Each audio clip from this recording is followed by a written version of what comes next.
और अंजलि का मतलब होता है अर्पित करना, समर्पित करना या फिर प्रदान करना। तो गीतांजलि का मतलब होगा सॉन्ग ऑफरिंग। दोस्तों, एक और शब्द है जो कि गीतांजलि से मिलता जुलता है, वह शब्द है श्रद्धांजलि। जब हम किसी महापुरुष को श्रद्धा सुमन अर्पित करते हैं तो उसे श्रद्धांजलि कहा जाता है और ठीक इसी के जैसा ही शब्द है गीतांजलि। दोस्तों, अब हम चलेंगे नेक्स्ट स्लाइड पर, जहां पर हम ऑथर रविंद्रनाथ टैगोर जी के बारे में जानेंगे। तो चलिए चलते हैं नेक्स्ट स्लाइड पर। रविंद्रनाथ टैगोर जी का जन्म हुआ था 7 मई 1861 में और इनकी मृत्यु हुई थी 7 अगस्त 1941 में। दोस्तों, अब आप रविंद्रनाथ टैगोर जी का एक बहुत ही प्यारा स्केच इस स्लाइड में आसानी से देख पा रहे होंगे। रविंद्रनाथ टैगोर जी ने अपनी कई सारी कहानियां, अपनी कई सारी कृतियां अपने पेन नेम यानी कि अपने उपनाम से लिखी थी। उनका उपनाम था भानु सिंह ठाकुर। रविंद्रनाथ टैगोर जी एक poet, play writer, essayist, short story writer, composer के साथ ही साथ वे एक बहुत ही शानदार चित्रकार भी थे। रविंद्रनाथ टैगोर जी ऐसे पहले नॉन यूरोपियन व्यक्ति थे जिन्हें नोबेल पुरस्कार प्रदान किया गया। रविंद्रनाथ टैगोर जी को 1913 में गीतांजलि के लिए नोबेल पुरस्कार दिया गया। दोस्तों, गीतांजलि असल में पोएम्स का कलेक्शन है। अब हम बात करेंगे रविंद्रनाथ टैगोर जी के कुछ बहुत ही फेमस नोटेबल वर्क के बारे में, जैसे कि गीतांजलि, गौरा और काबुलीवाला। मैं आपको यहाँ पर एक बहुत ही इंटरेस्टिंग जर्नल नॉलेज की बात भी बताने वाला हूँ। पूरे विश्व में रविंद्रनाथ टैगोर जी एकमात्र ऐसे व्यक्ति हैं जिन्होंने 2 राष्ट्रों के लिए राष्ट्रगान लिखे। भारत के लिए उन्होंने लिखा जाना गाना माना और बांग्लादेश के लिए लिखा आमार सोनार बांग्ला।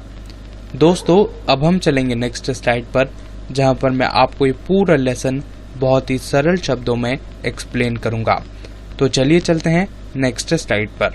सबसे पहले हम यहाँ पर कुछ डिफिकल्ट वर्ड्स देखेंगे। दाऊ का मतलब होता है तुम, हास्ट का मतलब होता है ने, दाय का मतलब होता है तेरा, फ्रेल का मतलब होता है कमजोर, वेसल का मतलब होता है बर्तन, एम्प्टीएस्ट का मतलब होता है खाली कर दिया और रीड का मतलब होता है बांसुरी। Thou hast made me endless such is thy pleasure. Rabindranath Tagore ji ने सॉन्ग की पहली लाइन में कहा है कि हे परमपिता परमेश्वर भगवान, आपने मुझे अनंत कर दिया है, जिसे लेकर मैं बहुत ही ज्यादा प्रसन्न हूँ, बहुत ही ज्यादा खुश हूँ। दोस्तों, असल में हिंदू धर्म एवं मान्यताओं के अनुसार ऐसा माना गया है कि जितने भी जीवित लोग हैं उनमें प्राण होते हैं और प्राण कभी भी मरते नहीं। इसीलिए जो पोएट हैं वे धन्यवाद करते हैं भगवान का कि आपने मुझे अमर कर दिया है, क्योंकि आत्मा कभी भी नहीं मरती। This frail vessel thou emptiest again and again and fillest it ever with fresh life। इस पंक्ति से रविंद्रनाथ टैगोर जी हमें ये बताना चाहते हैं कि इंसानी शरीर किसी कच्चे बर्तन के समान है, जिसे हम जितनी भी बार भरें वह हमेशा खाली का खाली ही बना रहता है। इंसानी शरीर नश्वर है, यानी कि हमारी कभी भी मृत्यु हो सकती है, लेकिन आत्मा हमेशा अमर है। वह हमेशा किसी नए जीवन को ढूंढ लेती है और उसमें जाकर बस जाती है। दोस्तों, अब हम चलेंगे नेक्स्ट स्लाइड पर। सबसे पहले हम कुछ डिफिकल्ट वर्ड्स देखेंगे। डेल्स का मतलब होता है घाटी, एटर्नली का मतलब होता है अनंत काल तक, इमॉर्टल यानी कि अमर, अटरेंस का मतलब होता है कथन या फिर उच्चारण, और इनएफेबल का मतलब होता है अकथनीय। This little flute of a reed thou hast carried over hills and dales। कवि रविंद्रनाथ टैगोर ने इंसानी शरीर को किसी बांसुरी के रूप में देखा है। जिस प्रकार से बांसुरी में ऊंचे स्वर होते हैं, नीचे स्वर होते हैं, जो किसी पहाड़ की तरह तो कभी किसी घाटी की तरह हमें सुनाई पड़ते हैं, ठीक इसी प्रकार से हमारे जीवन में भी हमें कभी बहुत ज्यादा सुख मिलता है तो कभी हमें बहुत सारा दुख का सामना भी करना पड़ता है। And hast breathe thou it melodies eternally new। जैसा कि मैंने आपको पहले बताया कि हमारी आत्मा अमर है वह हमारा शरीर छोड़कर किसी दूसरे शरीर में प्रवेश कर सकती है जब हमारी मृत्यु हो जाती है, और फिर जब वह दूसरे के शरीर में प्रवेश करती है तो वह उसके शरीर से ही काम करती है, उसके शरीर में ही क्रिया करती है। इसी को रविन्द्रनाथ टैगोर जी ने हमें बांसुरी के एक एग्जाम्पल से समझाया है। जब हमारे शरीर के अंदर से आत्मा निकलती है तो वह एक नए शरीर में प्रवेश करती है और फिर वह उसके जरिए ही सांस लेती है, और ये प्रक्रिया अनंत काल तक चलती चली जाती है, क्योंकि जीवन मरण जब तक रहेगा तब तक आत्मा रहेगी, और जब तक आत्मा रहेगी तब तक ये प्रोसेस हमेशा चलता ही रहेगा। At the immortal touch of thy hands, my little heart loses its limit in joy and gives the birth to utterance ineffable।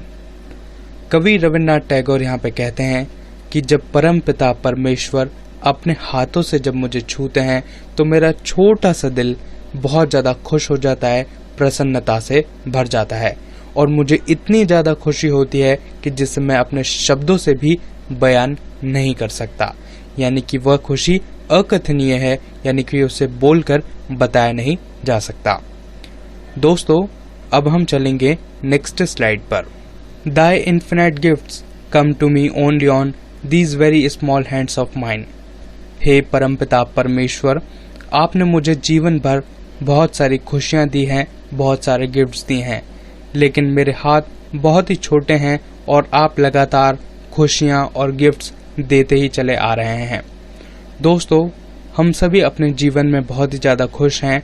हमारे पास 2 वक्त का खाना है, एक अच्छा माहौल है, और हम अपने जीवन में कुछ भी कर सकते हैं। लेकिन दुनिया में बहुत से ऐसे लोग हैं जिनके पास मूलभूत सुविधाएं भी नहीं हैं। इसीलिए परमपिता परमेश्वर को सबसे सुप्रीम पावर मानते हुए रविन्द्रनाथ टैगोर ने कहा है कि आपने मुझे जीवन भर खुशियां दी है, और मेरे तो हाथ छोटे पड़ गए हैं, आपने मुझे इतनी खुशियां दी हैं।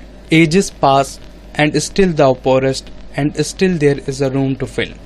पोरेस्ट का मतलब होता है मूसलाधार वर्षा करना। मूसलाधार का मतलब होता है लगातार जब बारिश गिरती है तो उसे मूसलाधार बारिश कहा जाता है। यानी कि बहुत ज्यादा समय बीत गया है, लेकिन अभी भी परमपिता परमेश्वर आप मुझे लगातार खुशियां देते चले आ रहे हैं, और आप लगातार मुझे गिफ्ट दे रहे हैं, और अभी भी जब तक मेरे पास थोड़ी सी भी जगह बची होगी आप मुझे लगातार ऐसी ही खुशियां देते ही रहेंगे। इस चैप्टर में हमें एक सॉन्ग और भी दिया गया है जिसका एक्सप्लेनेशन मैं आपको इसी वीडियो में प्रोवाइड कर रहा हूँ। सबसे पहले हम यहाँ पर कुछ डिफिकल्ट वर्ड्स देखेंगे।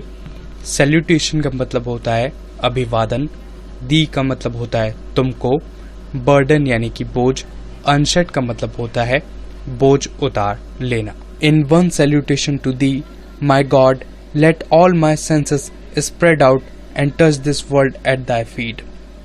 सैल्यूटेशन का मतलब होता है अभिवादन, जिस प्रकार हम हिंदी में नमस्ते कहते हैं, इंग्लिश में हम हेलो कहते हैं, या फिर हम कभी कभार राम राम कहते हैं, तो इसे सैल्यूटेशन कहा जाता है। ठीक इसी प्रकार का सैल्यूटेशन कवि ईश्वर को करते हैं और उनसे एक प्रार्थना भी करते हैं कि उनके जितने भी सेंसेस हैं, सेंसेस का मतलब होता है देखना, सुनना, बोलना, सूंघना या फिर टच करना, महसूस करना, उन सभी को वो बाहर निकालकर उनका पूर्ण इस्तेमाल कर उन्हें पूरी तरीके से इस्तेमाल कर इस पूरे संसार को वह देखना चाहते हैं, महसूस करना चाहते हैं। और इस संसार को महसूस करना ठीक वैसा ही होगा जैसे परमपिता परमेश्वर के चरणों को छूना, उनके पैरों को महसूस करना। Like a rain cloud of July hung low with its burden of unshed showers let all। आप सभी ने जुलाई के महीने में बारिश से भरे हुए बादलों को जमीन के बहुत ही नीचे उड़ते हुए देखा होगा, क्योंकि उनमें वजन होता है और वह अपना पूरा भार जमीन पर उड़ेलना चाहते हैं, वह अपना भार उतारना चाहते हैं।